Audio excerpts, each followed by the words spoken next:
Karl Rove with his take on what some are saying is a White House in crisis mode tonight. Karl, good to see you this evening. At least one person who works there quoted as saying it's a Cat 5. They're very concerned about Mr. Giuliani's role in all of this. What do you see going on in the place that you worked for so long? Yeah. Well, first of all, look, the Attorney General of the United States in May announced that he was going to deputize the U.S. Attorney for Connecticut, John Durham, to undertake an investigation of the origins of the counterintelligence probe that began in 2016. Well, this is old news, and he, in my opinion, has acted appropriately ever since.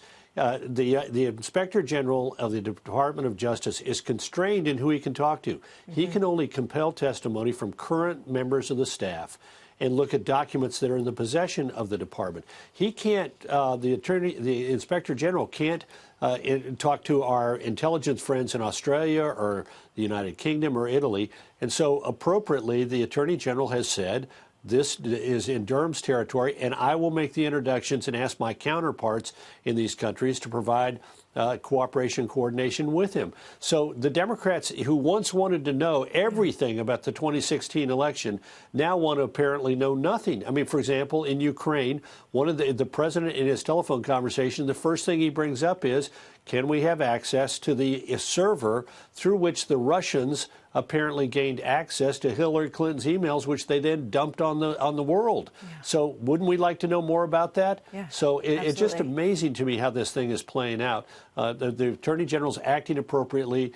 John Durham is nobody's fool, nobody's puppet. He is going to do exactly what he thinks is right. It's what he did when he was the U.S. Attorney under George W. Bush and put the Republican governor of Connecticut in jail. He's a straight arrow. There are reports that that they have been listening in Italy to some recordings of Professor Joseph Mifsud, and there's a lot of questions about, who hired him, whose side was he on, who was he actually working for. So those are legitimate questions. Eric Holder sees something untoward here. Listen to this.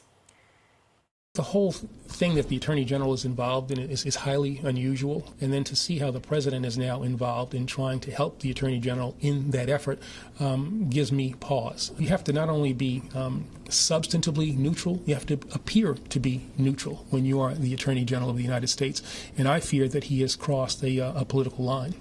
Quick thought on that, Karl? Really? Isn't this the guy who came in and said, I am Barack Obama's wingman? Isn't this the guy, he's concerned about the appearance of propriety? Wasn't this the guy who came in and one of his first acts was to dismiss a complaint against the Black Panther Party for harassing voters at Philadelphia precinct places in 2008 at the election in which Barack Obama was elected, and they had him on videotape harassing white voters as they approached the polls. And this guy is going to lecture us on impartiality? Most attorney generals, every attorney general I can remember, when they left the office, except for Robert Kennedy, sort of melded back into the legal community. What is this guy doing?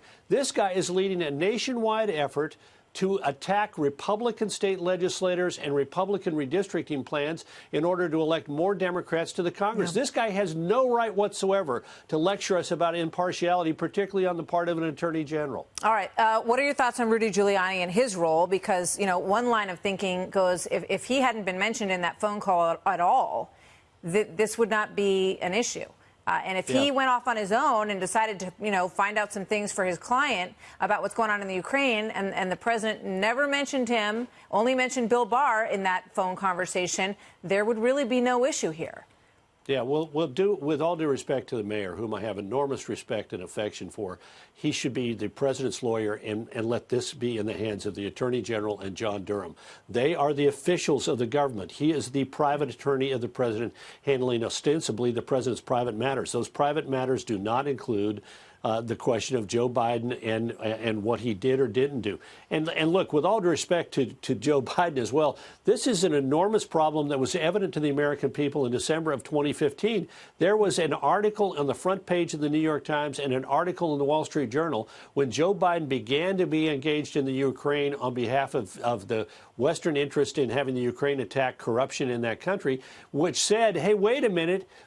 They quoted people in Ukraine and in Europe saying, wait a minute, the vice president's son is on the board of a company that's stinky. Why doesn't he get the appearance of impropriety here? So even before he goes back in April of 2016 and says, you better get rid of that prosecutor or within the next 6 hours, or I'm going to keep you from getting $1 billion worth of loan agreements. Already it was a matter of public concern. So better to leave this in the hands of John Durham, and better to leave it in the Department of Justice.